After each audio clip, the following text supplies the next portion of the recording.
We're going to make two great ices today, and I know they're great because Christi came up with the formulas, not me.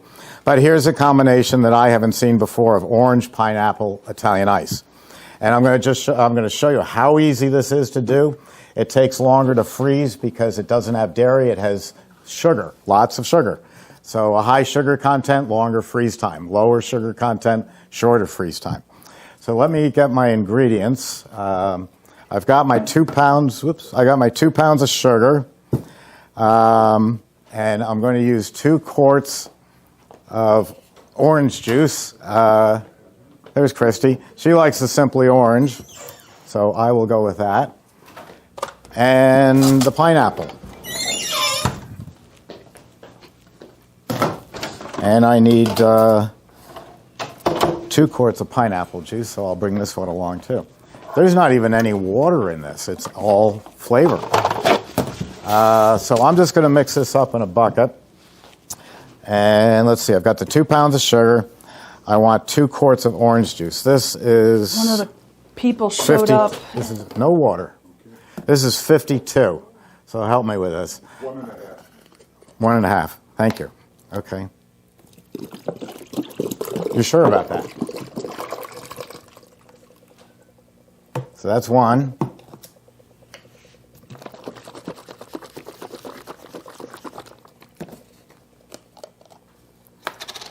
And a half. Oh, there's markers on this. How great.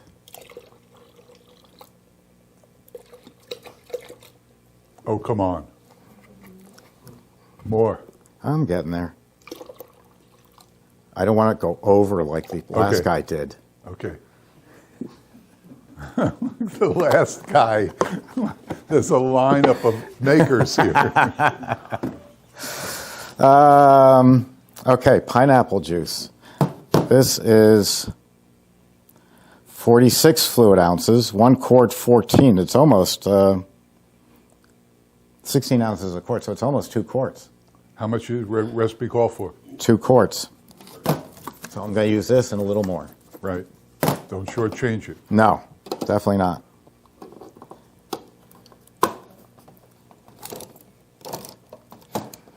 What's the name of this? That's a can opener. Okay. Orange pineapple Italian ice. Okay. This should be good. We can come up with a better name, I think. Yeah. Tropical, right? Yeah. Tropical ice.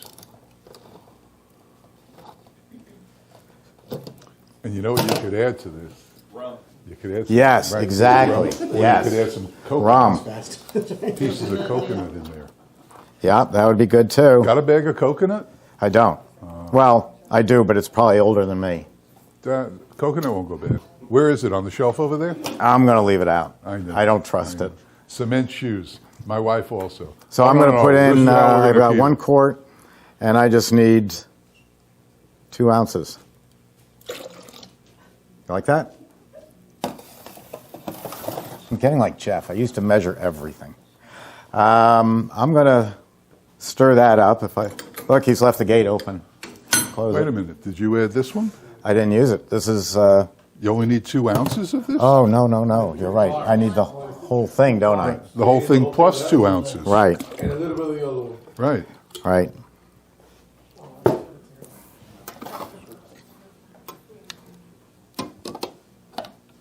I was hoping to get away with not having opened No, this you weren't. twice. Went from 2 plus to 3 tablespoons. Yeah. When you're making ice cream or ices, just tell all your employees, I'm busy, I love you, go away. Because you don't want distractions. You'll make mistakes. Like way too much mint in the mint. Ooh, that was nasty That was stuff. something, wasn't it? What was even worse was the chutzpah. I had to pass it out to everybody. And the color was more green than that lid right in It front was of you. unbelievably green. It was green, grainy, and gross. Well, thank you. It did go into my hall of shame. Spatula up top the machine. Up top the machine. Thank you.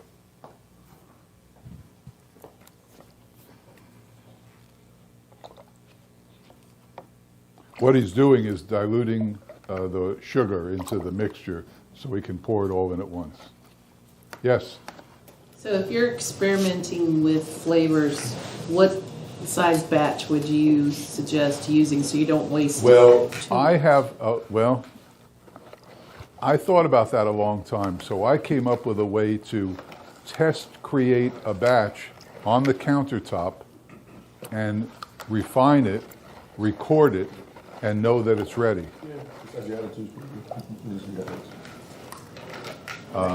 You want me to show you that? Right? The minimum you can run in the machine is 3.5 quarts of liquid. Below that, there's so much freezing power that it'll start freezing to the wall. So 3.5 quarts. But I talk to people all the time who say they're going to experiment for the next 6 months. And my attitude is Nike, just do it. Just get into business. You can experiment on the fly. Because if I have to come up with this flavor today and make it perfect, Christi just did this the way I do it. She did it mathematically. Mathematically, this will work. And then we'll go back and taste it and say, well, we'll try adding a little more of this or taking a little of that out. So you're not going to be 6 months coming up with another flavor. And besides, don't worry, Mike, I'll come right back on. My next flavor is going to be pink champagne lemonade sorbet. And so if I can make this, and I know that it takes 2, 2, and 2, I already have the basic formula to make that one. I may just adjust it a little bit. So the idea is if you can make strawberry ice cream, you can make blueberry, raspberry, pistachio nut salad. They're all going to be in the same general formula. Okay, I'm ready to go. I'll give you that formula in a few minutes for every ice and every cream ice. But yours will be using some water too, Jeff, right? Yes. Yeah. Normally I am too. Whoops.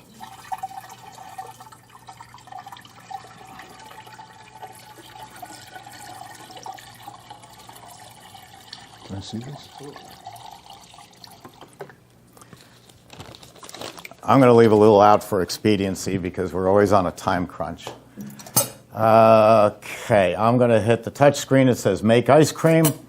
I want to find Italian ice, homemade dairy-free custard, super premium gelato, frozen yogurt. Next, Italian ice, frozen lemonade, sherbet, sorbet, sorbetto, cream ice, manual. There's Italian ice, start, and now start timing. Okay, that's it. Why did you start timing?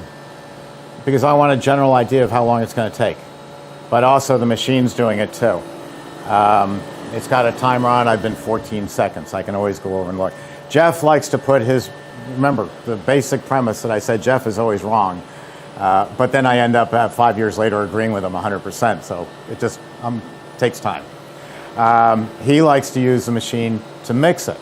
For the first 5 minutes, there's nothing going on but chilling. It's not freezing it into a product yet. So I've got 5 minutes of mixing the ingredients while I'm still running, because to me, time is of the essence. I'm going to be here for the next 14 hours making ice cream.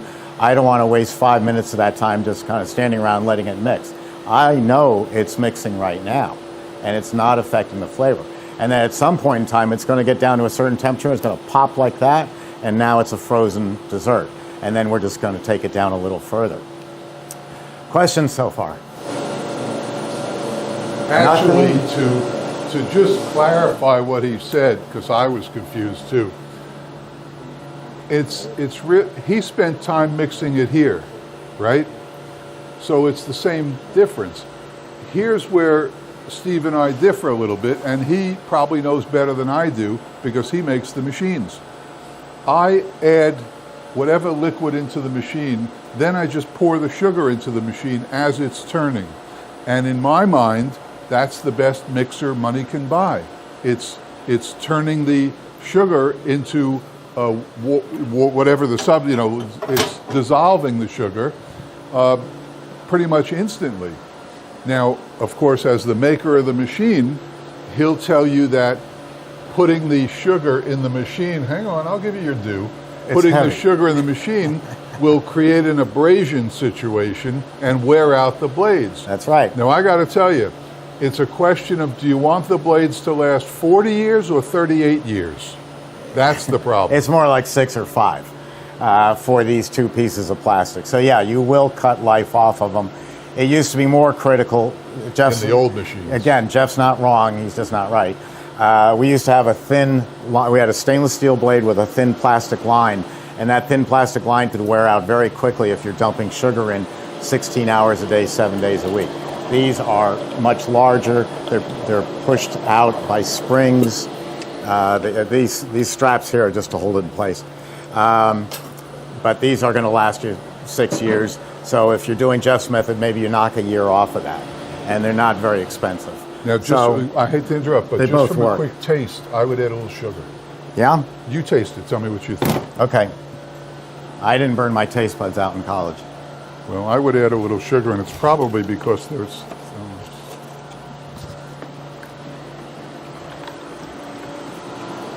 Maybe you don't want to. That's Well, we'll find okay. out. Careful. This is dicey doing this. Yep, see? It's messy.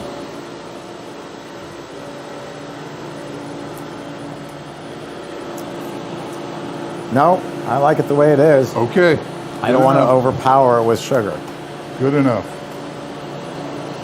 But then, see, that's, I used to get up here and ask the question, very ego-driven, which Jeff says I'm good at. Now, isn't this great? Don't you love it?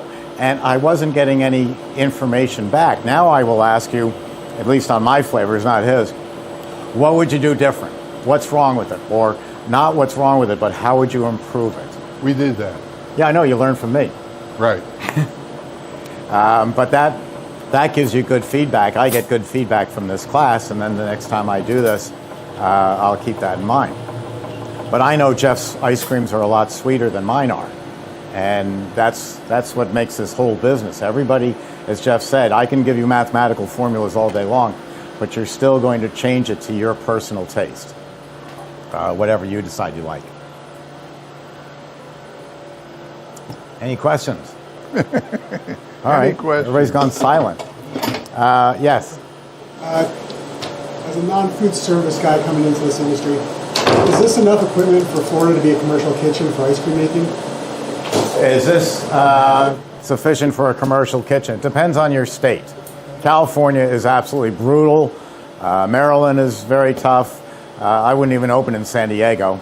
But for the most part, the health inspector is there. They're from San Diego back there. Oh, really? I'm sorry. I personally hate San Diego because not for what you think. I got off the plane. I'm going out there on vacation. I've worked the last 6 months of winter years ago trying to get slimmed down and get in shape. And I walk off the plane and I immediately realize I'm the ugliest person in San Diego. They are so healthy and so fit that no matter how much you work out, we all look terrible. So that's my impression of San Diego. It is really a great place. But the health department is just screamingly difficult. So this is an approved room. I did loan it out to a company, a church once, for a period of 6 months, and we got it certified. So yes, it has washable walls, washable floor. We have floor drains, which you don't need. Everything in here meets code, but you don't know until you talk to them. But what I suggest, it's a very good point. When you go to the health department, before you spend any money with me or anyone else, go in with a notebook, keep a diary, and we'll call him Phil the inspector. Phil the inspector is 23 years old and he's got a big book of rules and regs and enough authority to keep you out of business. So Phil says, I want dairy tile walls. Write it down. I want a dairy tile floor. That's like $1 million a square inch. You write that down. I want a $3,000 grease trap. Well, okay, we write that down. And then you call someone like me or someone else in the industry, and if they're any good, they'll tell you, well, what's on the floor now? Concrete. Okay, go back to Phil and say, I know you said at the last meeting you want a dairy tile floor. Can I paint this floor with Rust-Oleum 2-stage epoxy like old people do here in Florida? They paint their garages bright colors. And that seals it with the paint, and then the epoxy keeps it waterproof so it's easy to wash. That's $87 as opposed to thousands. And Phil says, yeah, okay, that's fine. Puts it down. Hey, you said you wanted me to have a $30,000 grease trap like McDonald's, but I'm not selling hamburgers and I'm not deep French fries and all that. I'm making sugar water, no dairy. And if I'm sending dairy down the drain, I'm losing money because that's what I sell is dairy. So how about a $300 grease trap? I used to say fight it, but it never worked. So, okay, he says, yeah, I can go with the $300 grease trap. And now you go ahead, you do all that, and you kept your diary, and then Phil's boss comes in at the day before the opening to do the final inspection. And he knows the rules and regs because he taught Phil. And he looks at it and says, what's with this, red floor? Phil approved it on April 17th of this year. Oh, well, okay. If Phil approved it, I taught Phil, therefore I have to say it's okay, and it sails through. I mean, the good old days of giving them $20 and or throwing them in the dumpster, like my father used to say, are gone. I challenged him on that in 1977. He literally said about the fire inspector, give him $20 or toss him in the dumpster. I said, Dad, this is modern times. You can't do that anymore. He said, fine, give him $50. You can't do that anymore. So you got to work with them, and they're going to be with you forever. But it doesn't mean you can't strike a compromise. In New York City, if you want to open up an ice cream parlor, I joke, they're going to come get me, that they have 2 inspectors and they never leave their office unless someone dies at McDonald's. Right there on the spot from food poisoning, and the French fries are sitting next to them. It's the only way they're going to leave their office. But you walk in and want to open an ice cream parlor, you'll be 3 years going through environmental surveys and impact studies and the structural strength of the ceiling. I don't know that we're making ice cream on the ceiling. So find a way to work with them and find their rules and regulations, and then ask someone in the industry, do you have an alternative? And you'll find alternatives. So contractors help you with the process? Oh, sure. Contractors are great. Contractors will tell you, do you want this done strictly by the code, or do you want it done great and at a reasonable price? Well, I'll take great and a reasonable price anytime. So, yeah, the contractor is helpful. Really? She but went into all you this? still need, I do have some towns are going to ask for an architectural drawing. Well, you can have a great architect, but if he's never done an ice cream parlor, he doesn't know that you can't put that sink right next to this batch freezer, because the health department says dirty water from the sink could splash into the batch freezer. So call up, again, someone in the industry, whether it's Capajani, Electrofreeze, Taylor, Stolting, or me. Call someone up and see if they can't help you with that, with the drawings. They can call your architect or your builder and say, this is what we'd like to do. So that's helpful. So have everything lined up before you go before the board, and be willing to make concessions, minor ones. Don't be a New Yorker. Don't dig in like we do. Anybody else? Let me see how this is coming. I've been ignoring it. It's getting there. I'll show you what it looks like. All the cameras are here now. They used to be crosswise. That's looking very good. I'm going to let it go. I don't know if you can see it, but it peaked the way Jeff talked about. But I'm going to let it go a little bit longer because I just like to pull it stiffer.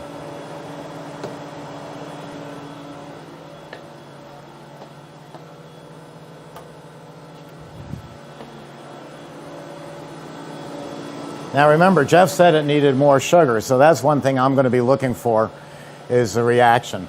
I don't have a problem with more sugar. Sometimes when you call up and you say, my strawberry Italian ice has got 4 bags of strawberries in it, 4 11-ounce bags, but it's still weak. Well, sometimes strawberries are a weak flavor to begin with.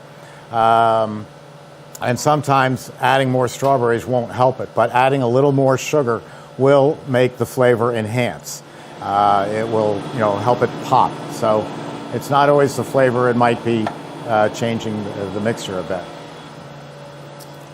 And this is costing us this 2.5 gallon tub. The way we made this is going to cost us about $9 for the 3 gallon tub. Excuse me, for a 3 gallon tub, $9. There's 90 96 portions in a tub. Let's call it 90 just to play safe. So if anybody's good with math, what's 90 times 250? That's a heck of a lot of money, minus $9. This is just the most profitable thing that you can possibly make. And it's great for putting up in pints, freezing it solid. So if you're doing a fair or a festival, or excuse me, or a weekend, what do you call it, farmer's market, maybe you sell the ice as they're coming in, and you have limited flavors, and then when they're leaving, now you've got pints frozen at 10 below. I'm going to put it in this. Okay. Oh, it looks nice. Frozen at 10 below, so that they can take it home. I'm going to turn off the refrigeration switch, and watch how fast this comes out. And so you're going to sell them both ways. You're going to sell them while they're in there, and as they're leaving, and can take it home. Whoops, I didn't attach that right. Hey Jeff, I need some help. What happened? The I shelf. didn't attach the can thing right. Okay. Give me this, you do the shelf.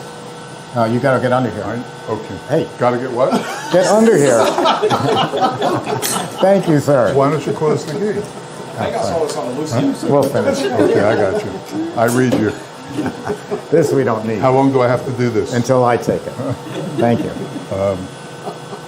Now, see, this is the beautiful thing about doing a live show. Anything that can go wrong will go wrong. Whoa! We never said we were professionals. We're not called ice cream professionals. We are amateurs having a lot of fun. Well, notice I was over here when that. Look at the mess you made. Gee. Put the shelf back on. I will. I got to scoop it out first. Oh, I'll do that. I want to hear what people think of it. I'll do that. Let me get you a scoop. Yeah, he always leaves the floorboard to me. Right, it's my fault now. Of course. Clean that up. I am. Sir, yes, sir.